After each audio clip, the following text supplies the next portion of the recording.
हिंदुस्तान को ओवैसी की जरूरत है, ऐसा लीडर की जरूरत है। नहीं तो आने वाला समय कसम खुदा की ऐसा होगा कि जो आपने न सोची होगी न समझी होगी। जो प्रधानमंत्री नरेंद्र मोदी मंच से दहाड़ रहे हैं, उनकी भी बातें असदुद्दीन ओवैसी ने कही, तो क्या कहेंगे जो बातें उन्होंने की मुसलमानों को लेकर, और चाहे वो मंगलसूत्र की बात कही, चाहे वो इलेक्टोरल बॉन्ड की बात उन्होंने की, किस तरह देख रहे हैं? कहाँ से आप आ रहे हैं? क्या नाम है?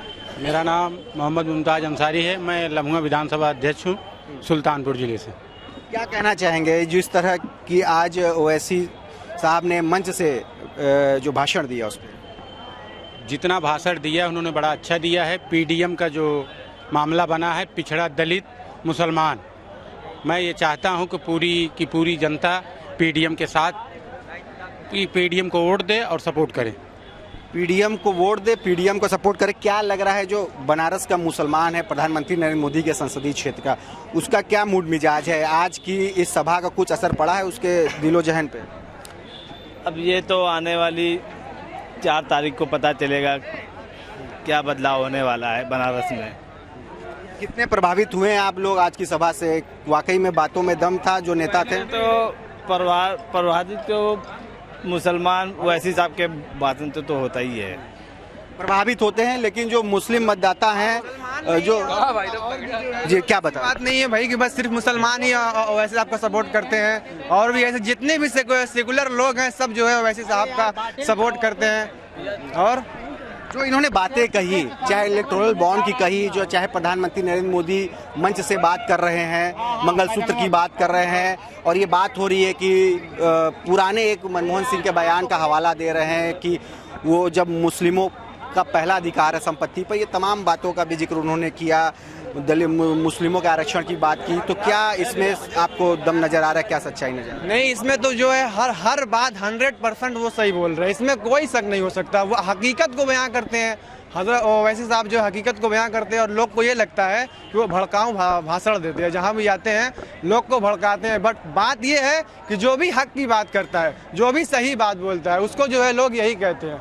आज मुसलमानों का कोई नेता नहीं है, कोई मुसलमानों की हाल जो है पूछने वाला भी नहीं है। हमारे ओवैसी साहब हमारी आवाज़ उठाते हैं, हक की आवाज़ उठाते हैं। ऐसा नहीं है, हैदराबाद में उनकी जो है कॉन्स्टिट्यूंसी में जाकर देखिए, वो जो है हिंदू का भी काम कराते हैं, मुसलमान का भी काम कराते हैं। दारुस्सलाम पे उनके जाइए, 6 घंटा वो बैठे रहते हैं। ठीक है, मुख्तार अंसारी का भी जाते जाते उन्होंने जिक्र कर दिया। उन्होंने कहा कि मुर्दा कहा जाना ठीक नहीं है, वो शहीद है, शहीद कभी मरते नहीं। शहीद है, जेल के अंदर रह के बताइए, उनको जहर दिया गया। उससे पहले 3 दिन पहले उनका बयान आया था कि वो जो उनको जहर दिया जा रहा है, सोनोफाइज दिया जा रहा है। उसके बाद भी जो कोई कार्रवाई नहीं। योगी जी की ये एकदम खुली बात ये है कि एकदम समझ लो कि सोची समझी प्लानिंग थी। जैसे मुख्तार अंसारी, आप इत्तेफाक रख रहे हैं जो मुख्तार अंसारी को लेकर ओवैसी जी ने कहा मंच से? और नहीं, देखिए ओवैसी साहब तो जल्दी गड़बड़ बोलते नहीं है, वो बोलेंगे तो सही बोलेंगे।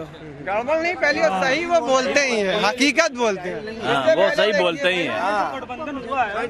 जो गठबंधन इसमें जो है कि मुस्लिम, पिछड़े और दलित का गठबंधन हुआ है, लेकिन देखिए इसमें भी कोई दिखा हुआ नहीं, सिर्फ मुस्लिम टोपी वाले दिख रहे हैं। तो इससे भी बीजेपी को चांस मिलता है कि इनके ऊपर आरोप लगाते हैं कि बस ये मुसलमानों की पार्टी अलग ऐसा है। जो बनारस के मुसलमान हैं उनको ये नहीं लग रहा है कि इससे कहीं ना कहीं जो मुस्लिमों का वोट है वो बट जाएगा, क्योंकि इससे कहीं ना कहीं एक संशय होता है, भ्रम होता है कि जो मुस्लिम समुदाय है वो किस तरफ जाएगा। क्योंकि चाहे बात बसपा की हो, चाहे कांग्रेस, चाहे वो समाजवादी पार्टी की हो, चाहे वो और भी जो पार्टियां हैं, वो भी अपने मुस्लिम कैंडिडेट खड़े कर चुके हैं। नहीं, मुस्लिम वोट तो जाएगा इसी गठबंधन को इस बार, और जीतेगी तो आप लोग जानते ही भारतीय जनता पार्टी। बस हम लोगों को वोट करना है, वोट जाएगा धीरे। नहीं भाई, इस बार जो है ये पीडीएफ गठबंधन को जो है वोट नहीं जाएगा। इस बार जो है इंडिया गठबंधन को वोट जाएगा, जितने भी सारे लोग हैं। ऐसे इस बार वक्त की नज़ाकत को देखते हुए इंडिया गठबंधन को वोट देना है। रही बात ओवैसी साहब की, तो ओवैसी साहब के हम लोग जो है दिल से उनके फैन हैं, और इंशाअल्लाह उनका सपोर्ट भी हम लोग करेंगे। लेकिन इंडिया गठबंधन को वोट जाएगा। हाँ, अभी यार वक्त की नज़ाकत ये है, आज जो है एक तरफा हम लोग को वोट देना है। ओवैसी साहब तो है ही, लेकिन इंडिया गठबंधन पहले, वोट इंडिया गठबंधन को देना है। मीर जाफर की भी बात हुई, पल्लवी पटेल ने मंच से कहा मीर जाफर। तो आप लोगों को क्या लग रहा है, मीर जाफर कौन है जो खुद न जीतने दे रहा है, न खुद जीत रहा है, न किसी को जीतने दे रहा है? ये कौन किसकी तरफ इशारा है? कांग्रेस और सपा की तरफ। आप तो समझते हैं, आप तो खुद ही जानकार है, समझ गए होंगे। वैसे भी जो है ओवैसी साहब का जो है जो भी बात रहती है वो एक पॉइंट टू बी नोटेड बात रहती है। जो भी बात करते हैं अक्लमंद और समझदार लोग समझ जाते हैं कि वो क्या बोल रहे हैं, क्या समझ रहे हैं। देखिए हमारे नेताजी क्या कहेंगे, जो बातें हुई वो कितनी उसमें सच्चाई थी? उस बातों से जो बनारस का मुस्लिम समाज है, ये बुनकर बहुल क्षेत्र है, कितना प्रभावित हुआ? प्रभावित तो हमेशा था ओवैसी साहब से, क्योंकि ओवैसी साहब की सारी बातें जो होती है उसमें सच्चाई होती है। कभी उन्होंने कोई ऐसी जो है जुमलाबाजी नहीं की है जैसे कि अक्सर जो है पार्टी के लोग करते हैं। हद तो है कि हमारे प्रधानमंत्री जी, बड़ी तकलीफ हुई है हम लोगों को। क्या जो उन्होंने राजस्थान में जो बयान दिया हुआ है, बताइए। क्या क्या उन्होंने बोल दिया कि तकलीफ? मुसलमानों को उन्होंने घुसपैठिया कह दिया है, हम घुसपैठिया है। बच्चा पैदा करने वाला भी कुछ बयान? तभी ओवैसी साहब ने जो है गिनाया ना कि जो लोग हम लोगों को बता रहे हैं कि हम लोग बच्चा पैदा करते हैं, उनके खुद हमसे कहीं ज्यादा बच्चे हैं। अच्छा। हमारे 3 बच्चे हैं, बताइए। और किन किन लोगों के ज्यादा बच्चे बताएं? अरे सारे लोगों ने सुना है ना, किसको बताया है? अमित शाह बताया कि 6 बेटी, ऐसे कुछ बताया, ऐसे ही कुछ बताया। मोहन भागवत जी को बताया, किसको नहीं बताया? हाँ बताइए। तो क्या लग रहा है, क्या जो बातें मंच से कही गई और जो एग्जाम्पल उदाहरण दिए गए वो एकदम पूरी तरह से सही? एकदम 100% सही है। असद साहब जैसा नेता इस वक्त हिंदुस्तान मुसलमानों को कोई मिलेगा नहीं। असद साहब जैसा नेता अल्लाह का करम है जो हमारे बीच में आए हैं। असद साहब को मुसलमानों को वोट भी देना चाहिए और सपोर्ट भी करना चाहिए। और जिस तरह मछली को पानी की जरूरत होती है, इसी तरह हिंदुस्तान को ओवैसी की जरूरत है, ऐसा लीडर की जरूरत है। नहीं तो आने वाला समय कसम खुदा की ऐसा होगा कि जो आपने न सोची होगी न समझी होगी।